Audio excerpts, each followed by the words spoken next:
Hey guys, and welcome to a little bit of an informational video about League of Legends. I have been doing mainly just commentary recently on games that I've been playing, but I just thought I wanted to just, I don't know, like recap this kind of stuff I've been learning because I'm fairly new to the game, and try and share a bit of information with you guys as well.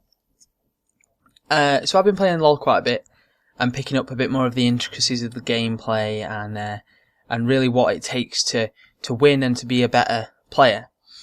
And I've also been reading a lot of stuff and, watching people's videos. And I've been playing it and considering how League of Legends is actually quite like another game that I like to play, which is chess. You might think that's a bit of a reach and it's a bit of a long shot, but because on the surface obviously they look so different and LoL's a 5-man team game, chess is a 1 versus 1. But if you apply some of the basic principles of chess to your League of Legends play, I can guarantee that you will improve your game. So, I've got a few principles to go through. I've got 4. So, number 1, plan ahead. In chess, it's absolutely essential to always be thinking a few moves ahead of your opponent. Well, just a few moves ahead of the play. Grandmaster chess players can often think around 10 moves ahead. I think the record's, in like the 15 to 18 kind of range. But what you need to be doing is thinking ahead, plan ways to counter what your enemy is doing. LoL is exactly the same. If you plan ahead effectively, read what your opponent's doing, and counter that, you'll be far more successful. If you think, you have to treat LoL as you do chess, you have to treat it as a cerebral game and something that you think about, not just react, not just, run in, see what happens. You've got to use your brain. Number 2, you want to know what all the pieces on the board do. So the phrasing's chess specific, obviously, but it's a fundamental part of both games. In chess, knowing how each piece can move, which tells you obviously how they can attack you and how you can attack the enemy, is crucial to beating your opponent, and that's very much the same in LoL. The more you know about different heroes and about different characters and what they can do in order, and their abilities, the better you can avoid what's incoming. So, if you spend some time, even if you're not going to play a champion, just reading about that champion. What do they do? Like, how do they play? What lane do they play in? That kind of thing, and what they build for. You can much better counter what they do. I mean, it can come down to as little as if you knew what type of damage every champion did. So if you knew that Ashe was AD, so she was attack damage, and you know that Ryze, this is just going over the ones I play, Ryze is AP, so he's ability power. You know that if you're playing against Ryze in your lane, you want to be going for stuff that's got magic resist rather than armor. It's these little things that can turn the tide of the game, because the more geared you are going into team fights, and the better geared you are, the more chance you have of, coming out successful. So, know what all the pieces do, know what all the characters do, and know how to use those characters and how to move them. It'll help your game. It helps you counter. It helps you knowing that helps you with number 1, which is plan ahead. So the more you know, the better you'll play.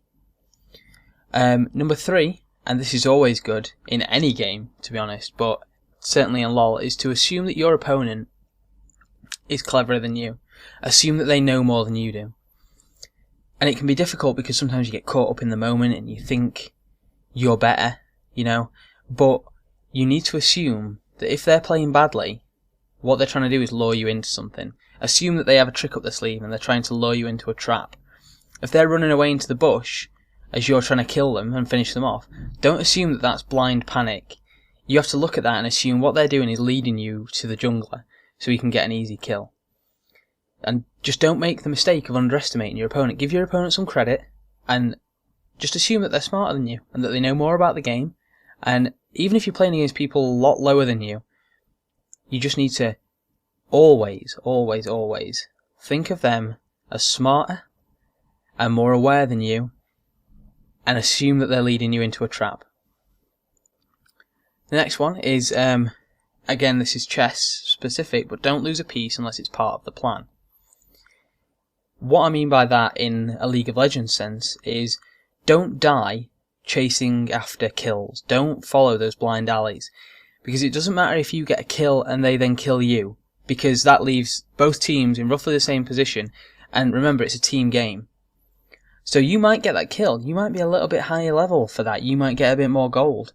You know, that makes you higher. That makes you able to hit harder and stuff.